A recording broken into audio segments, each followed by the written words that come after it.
It's ad time. First off, I want to remind you all that you can support the show at patreon.com/beyondsolitaire. It would mean a lot to me, and I've got some surprises in store for my patrons, so I'll make it worth your while. Second, the Beyond Solitaire podcast is proudly sponsored by Central Michigan University's Center for Learning Through Games and Simulations. They've just wrapped up their Kickstarter campaign for Rising Waters, which will be their second published game, but check the landing page if you want to pledge late. You should also have a look at their site for information about their certificate in applied game design, which features upcoming classes from Eloy Lasanta, Lamar Smith, and in a few months, yours truly. For now, though, let's get on with the show. One more thing before we start the episode. My guest forgot to say this, but her opinions do not represent those of her employer, and they are entirely her own. Thank you very much. Hey, gamers, this is Liz Davidson from Beyond Solitaire, and this week on the pod, I have special guest Emily Yoder. She is the co-designer of Malign, and she's also a pro wargamer. How you doing, Emily? I am great. Thank you so much for having me. Yeah, I'm super excited to have you on. So we're going to get to Malign, but first, you are a professional wargamer. I know that you can't tell us everything about your job, but can you give us like a basic description of what you do? Yeah. So I am by night a game designer for Malign, as mentioned. I am part of a small team alongside Sebastian Bay, Grace Huang, and Jared Cooper, who developed this game in our free time over the past 2 years. And by day, I am also a game designer. I am a policy analyst at the Rand Corporation, and that means I am a jack of all trades, including wargaming. So Rand is a FFRDC, which is a federally funded research and development center, or more simply, just a fancy word for a think tank, for the Air Force, the Army, and basically we do research across the board, and it's a lot of diverse gaming, and it seems like there's a huge interest in it these days. So there is a high demand for game designers, and that is very much how I got into the field. Fantastic. So were you a board gamer before getting into policy gaming, or did you learn to game as part of your job? Yeah, so it was one of those things where I was a huge video gamer as a kid, and continued playing video games. And in college, I kind of played around with board games, hanging out with friends. And when I was applying for jobs, I was like, I don't think the video game industry is really going to be looking for someone that specializes in international affairs. So I went more into the think tank field and kind of stumbled across this, where when I was onboarding at Rand, people are like, oh yeah, I design games. And I'm like, that's a thing I can do here. So of course I had a big learning curve with like defense stuff and learning how game mechanics are translated into those realities that, research requires, and for better learning, and ultimately the research objectives. But it was one of those things where it's that perfect marriage of my hobbies and what I studied. So a little bit of both. Cool. So what did you study exactly? So my background is international affairs. I actually studied economic affairs as well, but can't say that's as applicable. I don't know. I mean, economics is playing a big role in Russia and Ukraine right now. Oh yeah. We're trying to figure out how to game that, and I'm really excited. But right now I can't say that I've done an economics driven game, but one can hope. It's gonna happen. I know. Name it and claim it. So tell us about Malign. What kind of game is it? Yeah, so of course, the catchy one-liner is that Malign is an educational card-driven game where players must grapple with the pernicious effects of malign influence and build resiliency to its effects. So just kind of like breaking that down, malign influence is most easily characterized as things like disinformation and pushing people to do things that they otherwise wouldn't do. So in our game, it's countries influencing each other to either have their elections go one way or to, give up their territorial claims, something we are seeing in Russia, Ukraine today. And then resiliency is being able to detect, debunk, and basically dismiss that influence and continue forging your own path. So players are representing these countries with conflicting objectives, and the players build campaigns of either malign influence or resiliency, and they're tasked with telling the story of what they're doing, what the story is behind it, and ultimately why they think it would succeed. So the objective is for players to have those conversations about malign influence and resiliency and draw those parallels to what they see today. So it's simultaneously gaming malign influence, but also learning how to detect and deter it. So Interesting. So you mentioned kind of like a collective narrative storytelling. Is this more of like a Matrix game kind of thing, or does it have a lot of sort of gaming mechanisms that generate a story as you go that you didn't have to talk about? So it's a bit, I would say it's a bit more of a storytelling game. So like we plunk the players into this fictional world, um, and give them like, you have a territorial to dispute with this person. You're a separatist region that is trying to get your independence party into power, and you're just sowing chaos abroad. So the mechanics, there's a bit of card elements. So forming your campaign, you have a limited hand, so players have to make decisions and trade-offs, and then you tell that story. But there's also a matrix adjudication that's not matrix in the term in like the typical sense, but a combat results table where ultimately a dice roll also influences whether your campaign is successful or not. So it's, the aim of the game is to have players talk and discuss, but there are very much game mechanics driving the moving the game forward and helping decide the winners and losers. Because if everyone's telling a really good story, it's hard to have a white cell make the final decision. That's fair enough. So you said it's a fictional world. How much separate like lore does this fictional world have, and then how much of it is just very closely parallel to actual historical events and countries that we could point to on a map now? That's a good question. I would say, so there are some things that are glaringly obvious. I was the one that designed the world. So the first country I designed was Ursaria, which is, you know, it has a very Russian sounding name. Like the letters are very similar, just in a different order. Yeah, it's got that bear vibe too. The mascot is a bear, you know. So that one is like glaringly obvious. But then I've noticed, I went and designed the countries with a certain, parallel in mind. So there's a country that's like Arden, which is right next to Ursaria, trying to be independent from Ursaria, but uh, it has its own internal bipartisan complex politics. So when I was creating the country, I had the United States in mind, and I was thinking more of an election interference scenario. But obviously, with the Russian invasion of Ukraine in February, a lot of people have been like, this is exactly like Ukraine. This is a Russia-Ukraine scenario. So the countries have been very dynamic, and they have elements of, United States, Ukraine, and then there's a country named Presque that I was thinking of, France, where it has a complex multi-party system and some like underlying religious tensions.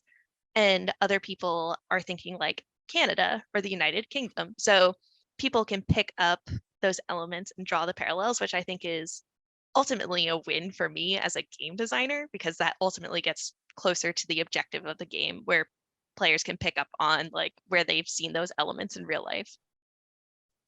Nice. And I guess since it's a storytelling game, it'll just sort of naturally fit into whatever story the players tell. So what they see will actually, those countries will become that in a way. Yeah.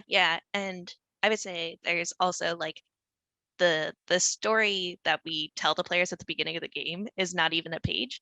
And what we would like to do in the future is expand that so that there's different stories that you can pick up. So like an election interference scenario. Right now it's the Russia-Ukraine-esque scenario with territorial disputes between almost every single country in the game. But it's probably like it takes you about 2 hours to write up a new scenario, and the countries, because they aren't static, Yeah. you can just kind of shift the lens a little bit and change the perspective of the game and ultimately develop a brand new game within the game. Oh, that's cool. So what was kind of the inspiration for this game, and what led to your team of designers forming to make it? So one part is that Sebastian Bay knows everybody and he's very much a mentor. So he recruited this small team and wanted to design a game that would very much be our own product. And the demand was there for this type of game that discussed disinformation. Um, and we had different groups reach out to us, including the European Center of Excellence for Countering Hybrid Threats, aka Hybrid COE, which is I believe, a group of European countries are members. Um, Kind of like it's an international organization. The United States is also a member, where they do research and find ways to basically counter disinformation and discuss and research it. Um, so they were like, there's not really a game out there for disinformation and understanding malign influence that isn't classified and held super secret by countries. So we wanted to create something that was educational and engaging for people that are either university students or above. Um, and it just kind of came together in that Sebastian is one of those people that just picks the right people from the right places and was able to we were able to meet that demand. So this is like a war game that would be commissioned by a client for, a group like Rand, except that it's meant for everybody to be able to play it because there's nothing hidden or classified in the contents. So it's kind of like being commissioned for it, but it was one of those things where we wanted to design a game and we just talked to people about different topics, and this is one that people expressed a lot of interest in, and they noted that there wasn't a, a public demand or a publicly available game um, that catered to this specific audience. So it was very much an opportunity for us to do our own little pet project and spend some time experimenting. Fortunately for us, like part of not getting paid is also we could take as much time as we wanted, and there was lots of opportunity to fail and try again, um, as the game is still in development 2 years later, but we're playing it and we're sharing it with people, and it's very much growing and developing still. That's awesome. So one thing I wondered about as you were telling me about this is that, okay, so you want to talk about like malign influence on other countries, and there's definitely some parallels to real life. How do you create a game that's in a fantasy world, but that's still going to get the right kind of learning objectives across? Because I feel like with especially kind of war games, there's a lot of like, what is my objective, and then what kind of framework or research can I do to actually get there? So is that more complicated with a fantasy game? Like, how do you do research into malign influences and then translate it into this kind of world? Yeah, that's a great question.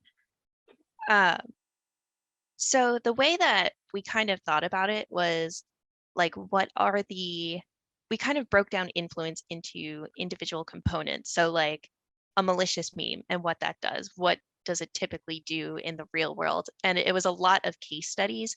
So we studied like Taiwan's elections where China did a bunch of interference, but Taiwan was really fast in combating it and the ways that they did that. So it was a lot of researching the real world. And I would say it was nice and a lot easier for a fictional world because um, I guess we didn't really have to worry about as many sensitivities. Um, and being able to share this, like we can share it more broadly because sometimes this topic can be a little bit contentious in, if you say like one country does this tactic and it may be perceived as controversial by some people, um, it could get a little dicey, just to put it bluntly, I guess.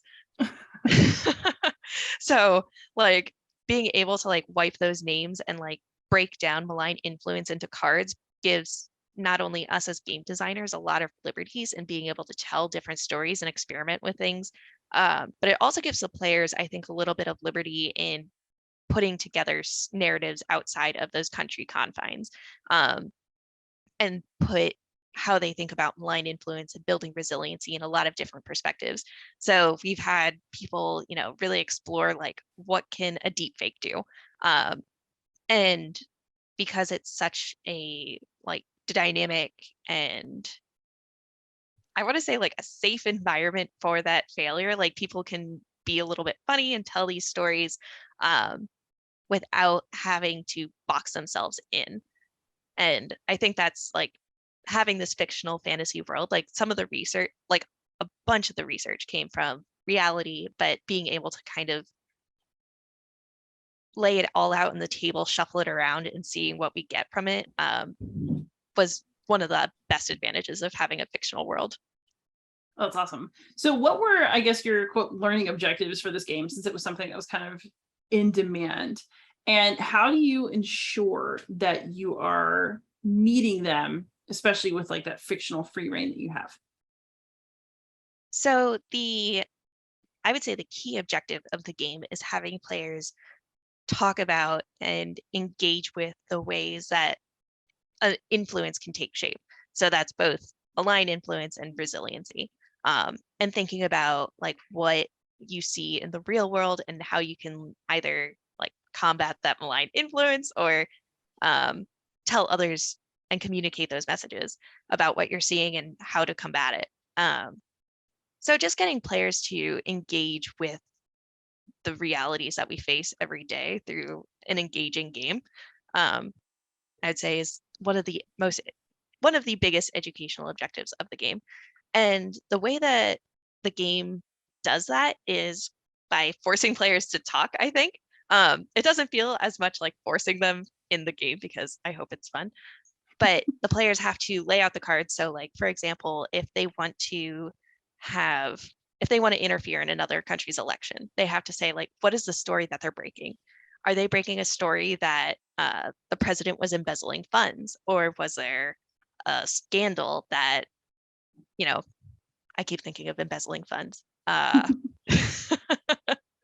They were flushing secure documents down the toilet or something like that, and they get to tell these stories um, and create malicious memes or things like that.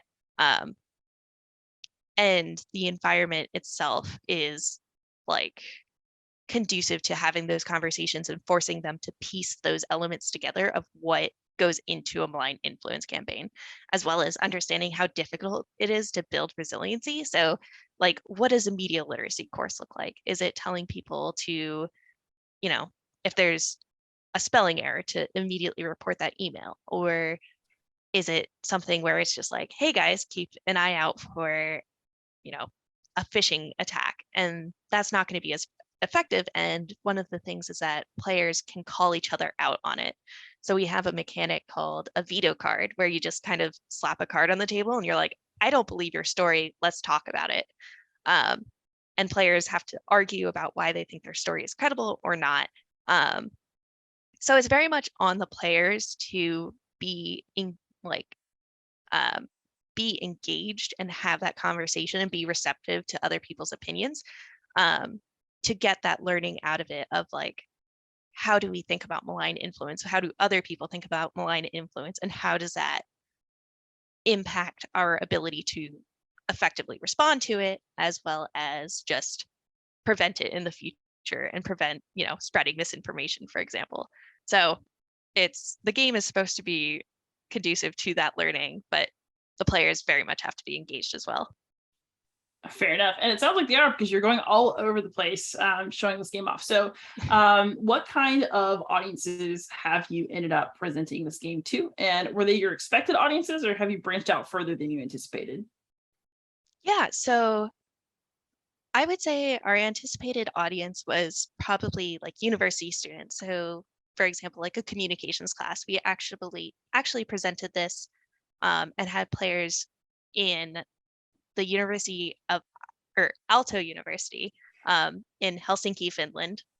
Was one of my first facilitations in person, which was an incredible experience.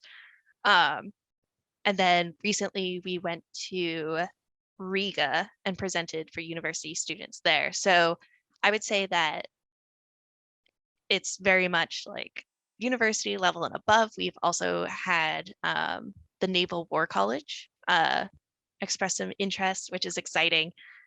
And I've also, of course, the wargaming community is interested in it. I feel like that's a bit uh, anticipated in terms of game designers are always interested in what other people are doing. But I presented at Connections US, and we are planning on going to Connections Netherlands as well this November, where Sebastian will be presenting about his own game as well as hyping up Malign.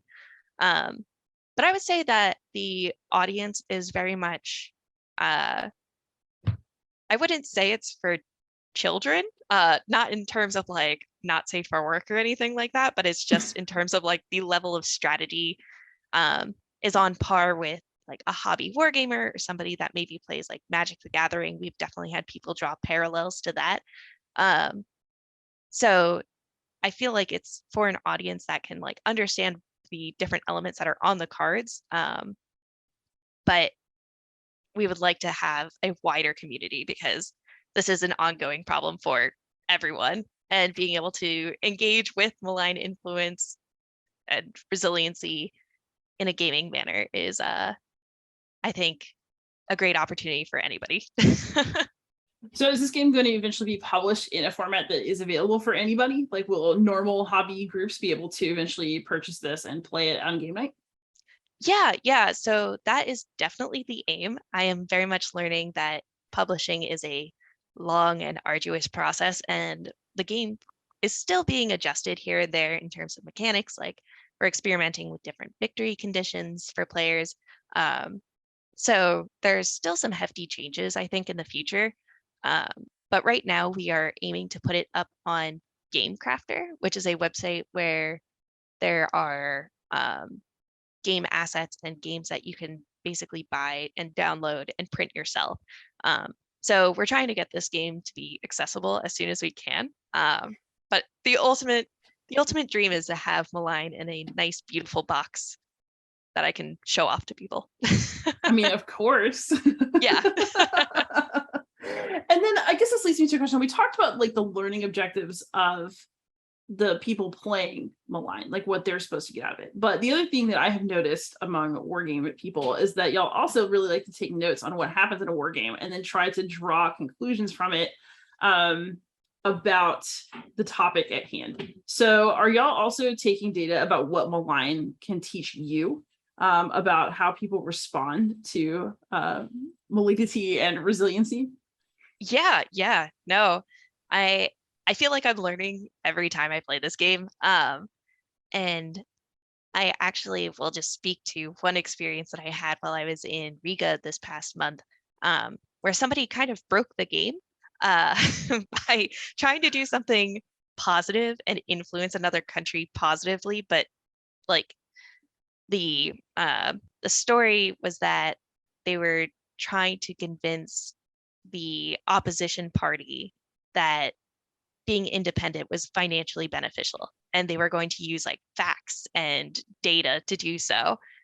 And it was ultimately like a positive, factual driven campaign, but the way the game worked was like that would be counted as a malign influence. So we had this really good conversation about like what the difference would be between like a truly malign campaign versus what they were trying to do. Um, Yeah. so it was one of those where it kind of opened my eyes to how diverse the definition of malign influence as well as influence more broadly can be, and like how our game only captures a bit of that essence, and being able to dig into that is one of like being able to dig into that with the conversation um, that the game facilitates is a huge asset to me as a game designer as well as somebody that's studying international affairs. So learning is happening across the board here. Has anybody done something? So this one sounds like, and this is also one thing that's always interesting about games, right? Like you design the world with like a certain type of interaction in mind, and like asking players to do a certain kind of thing, and then they could be surprising. But has anybody in the spirit of malignity done anything so nasty that it just shocked you? Ooh. Like really came up with a good one to Yeah. throw at somebody else. So there was definitely a war So that was a game that we ended in war between the Presk continent and or the country of Presk and Denasia. They had a territorial dispute, and this guy was like, "No, I'm just invading. Like, here's this card for military, you know, military action. I'm going full out war." Um, so a lot of people weren't sure how to react to that. Yeah. And then I would say like one of my favorite cards that players like to use a lot is deepfakes. So we've had presidential scandals with Marine Le Pencil. Uh, so the puns are just so incredible, being able to go into this fictional world and create all of these silly names for people and talk about the stories that they're caught up in. Uh, and one of my favorite things is when players fail their dice roll. So we have this element where, even the best laid plans may fail. And when a deep fake fails, I'm just like, oh yeah, there was just like a smudge on their face that they were like, oh yeah, no, I don't eat chocolate. Like, and being able to tell those silly little stories of like why a deep fake may go wrong or like any campaign goes wrong is one of my favorite aspects of being a facilitator and like engaging with players on their stories. But there are so many incredible stories that are simultaneously hilarious, but also I wouldn't be surprised if it showed up in the news the next day. Like, I mean, you really never know. exactly. Oh man. So what is the actual win condition for the game? Because I feel like I have a good sense of how it feels to play it, but how does one win? Do you just resist harder than everybody else? Is there not really a winner? It's just a story? Or was going to war something that was going to be effective for that person because it was going to win them something? So the way that players win is actually different for every player um, within a single game. So it's kind of like the game root in that way. I like to make that parallel where it's like competing woodland factions, but they all have differing aims.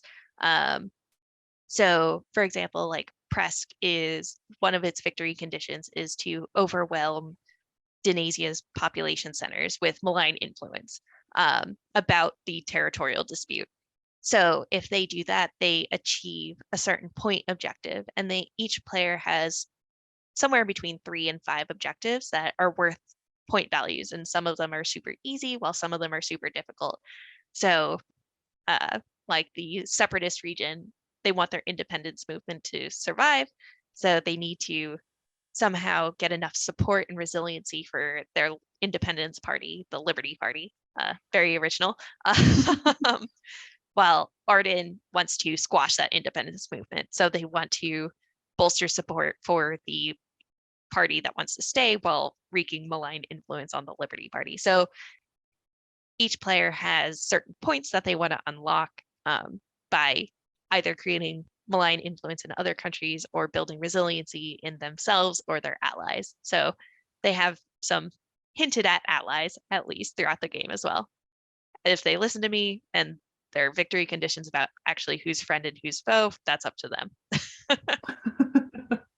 Do you ever have anybody just completely like bull in a china shop just go off the rails and not listen to any of your hints in the background? And like what happens when that happens? Like what kind of game does that lead to? And does it just make Malign work more deliciously, or do you have to go in with like or do you I guess what I want to know is like, can you break the game by just not even paying attention to any of the little signs on the highway? Um, I would say there's definitely ways that you can wreak havoc that like if you're just dumping chips on the board, like you're gonna lose. That's unfortunate. That's the fact of the matter. Like we had somebody try to create malign influence in their own country, and they almost made a convincing argument because they were an authoritarian country, and I was like, that's not in your objectives. I'm sorry. Um, it was definitely something to consider for the future in terms of how an authoritarian country can use malign influence on itself and why it would do so. Um, but I would say Ursaria is also the country that is most full in a China shop, and one of their objectives is basically wreaking chaos abroad. And the players have more flexibility in being able to pick their targets and like figure out how to break that country down. So I would say that the game is designed to try not to implode on itself in terms of having the players just like complete anarchy. But some players have more guidance that if they fail to listen to it, they're obviously doomed. But then there are countries like Ursaria that they don't have as much guidance, so they have a little more opportunity to rain terror across the board. That sounds fun and horrible at the same time. So Yes. we talked a lot about the malign aspect of this, but resiliency, its counterpart. Like, what does resiliency actually look like in real life, in the game? I kind of feel like the United States right now is showing signs of bad resiliency. So, so how are people building that into the game, and like, what lessons can we take from that? Since that's kind of part of what the game's there for. Yeah, I would say that resiliency and how players think about it, like the malign influence is easy and also fun. Um, and resiliency is not as appealing as wreaking havoc on others, but it definitely has its value because on the board, it literally cancels out malign influence. Um, and if you're broken down, there's no way you can, win the game. But the way it looks in real life is I would say a lot of like international coordination. So institutions like NATO, OECD are doing research and like trying to communicate what to look out for with election interference and things like that. Um, and you bring up the good point. So like the United States with our resiliency actions, so things like electoral security Yeah. is an easy example of what resiliency would look like, as well as like media literacy courses. So, integrating this into our primary education as well as our university education systems, kind of like Malign, and having people learn from a young age what is actually fake and like trying to push you to feel certain ways about topics that are super controversial, trying to mobilize you in the wrong ways, is kind of what resiliency looks like. I would say that players have a tougher time thinking about that because sometimes they may not have taken a media literacy course. Yeah. Um, and that's something that kind of comes up in the conversation, about like, what do we actually learn in this? Like, how can we tell what a bot looks like on Twitter? Um, so it's one of those things where it's like, it's not as in your face as malign influence typically is. Yeah, and maybe even like kind of harder to conceive, especially because I think that like I could have a conversation with someone who thinks that Q is real, and we could probably have a surface level conversation where we completely agreed that everybody needed to know the truth and that we needed to be able to spot fake things in our media, and then we could break down when it became really clear that we were not talking about the same like sets of media that we accepted as real. Yeah. Yeah. It definitely gets difficult when you get to that level. And like I always want to think like it comes down to like what resources you're looking at and like how you've learned to engage with that type of information and like question it and like always question information, um, in a positive way. So like we have some that are conspiracy theory. We have a card called conspiracy theory, and I'm like, at what point do we like understand what's coming out of modern media is like not, let me rewind that. Yeah. I don't want to say modern media is a conspiracy theory. Um, let me think about that. Oh, it's hard to discern sometimes, like, and understand where that divergence happens. And like, I think one of it is like understanding sources and where they get their information. So like, a link on a news article or link to a news article is one thing, but understanding like the foundations of academic research and how they conducted that research and things like that is a totally different thing. So like understanding the depth of, um, where that information comes from is one of the biggest divergences in like what modern factual information is and what a conspiracy theory is. Yeah. Yeah, I can see that. This is something I actually personally come across often because, well, my area of study is not policy, but it's ancient Christianity. And the conversations I've had with people about ancient religion and what they read about it somewhere, I mean, it's stunning. Yeah. And, you know, if you don't know the quality of the sources or where this was, I mean, how would anybody know? Like, that's the thing. Like, I read all kinds of crazy stuff about religion when I was learning about it before I actually went and got the training. How would I have known? Yeah. And I think about that a lot, that, you know, people can have viewpoints that make you absolutely crazy, but the way they came to them, how would they have known any better? So yeah, this actually leads me to, I guess, getting towards the more back to you personally and your gaming life questions. You know, it sounds like gaming was your hobby and then you realized it could also be your job. Has designing games this way and working for Rand and kind of thinking about games as a way to think about policy or international relations or world crises, has it impacted the way that you enjoy games as a hobbyist? Like, does it change the way you see what was just fun before? Yeah. I think if anything, my love of hobby gaming has grown. Um, and it's definitely made me more curious about different types of games. So like the game Scythe is very much on my radar and I haven't been able to play it. But I couldn't imagine myself like 5, 10 years ago ever being interested in that type of game. And for the games that I've played before, so like I've used Munchkin as inspiration for some of my game designs. And Pandemic, it makes me think very much like, what are the good mechanics in this game that are making me have fun? And how can I basically keep this in my Rolodex for when I'm designing future games? Um, and when there are games that I like find that they have super unique mechanics or like they have super unique objectives. Just another example is Tokaido. It's a game where you're trying to have the best vacation and compete with other people to have a better vacation than them. Um, like being able to think like, how would this apply in a game that I could design? Um, and I think it keeps me more engaged that way, honestly. And I just love gaming even more now. So basically, no such thing as too much play. Yes. Excellent. And I guess my question then is, so you're talking about kind of ripping mechanisms from hobby games and making them work in the games that you design for work. How many of the games that you're making are kind of like games as somebody in the hobby world would recognize them, and how many of them are more like Model UN, or as we were joking about earlier, like international relations Dungeons and Dragons? Yes. So that's a good question in terms of like I think it very much depends on like the field that you're in. So I've designed games for the defense community that are very much closer to like a hobby war game where there's either miniatures or counters on a map and you're moving forces and using a combat results table to adjudicate.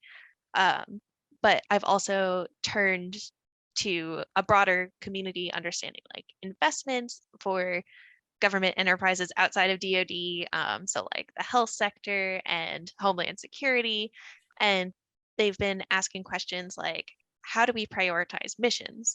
And how do we think about these different problems that turn more into like model UN discussions?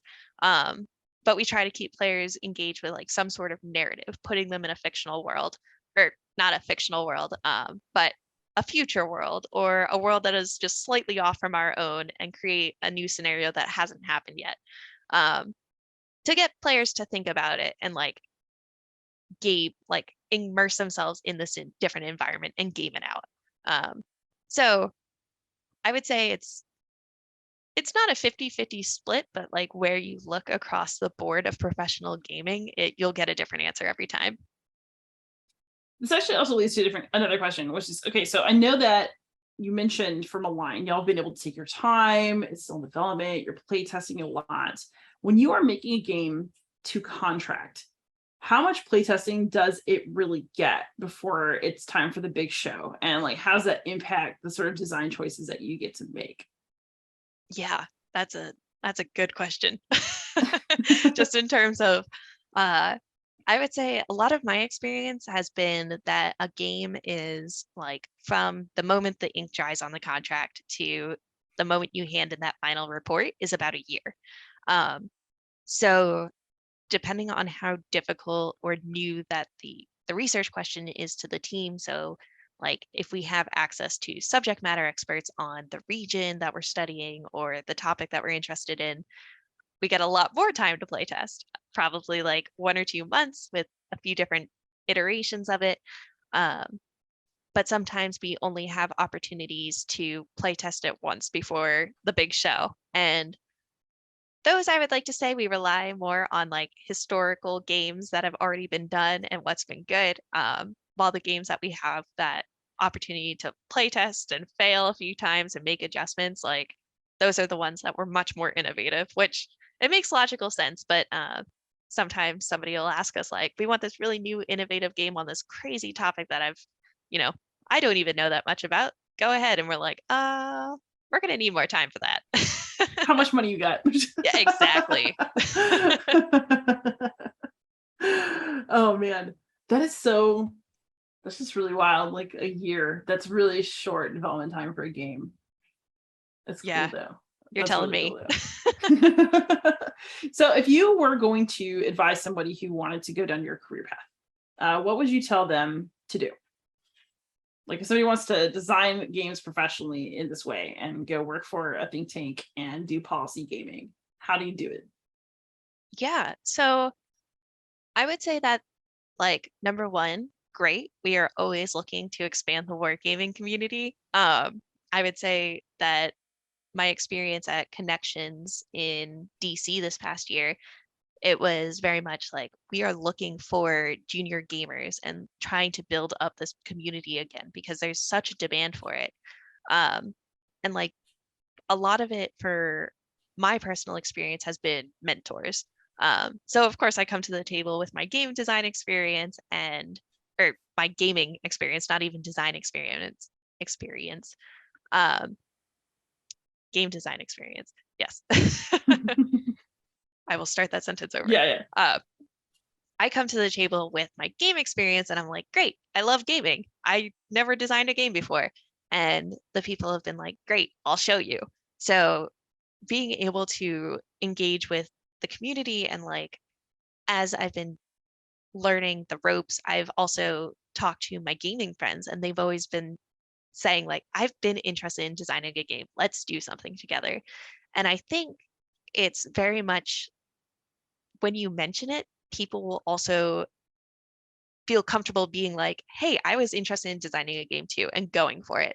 So I would say like if you're interested in designing a game, just like think about a topic that you're super interested in and like the mechanics that you love from other games and like how do those work together?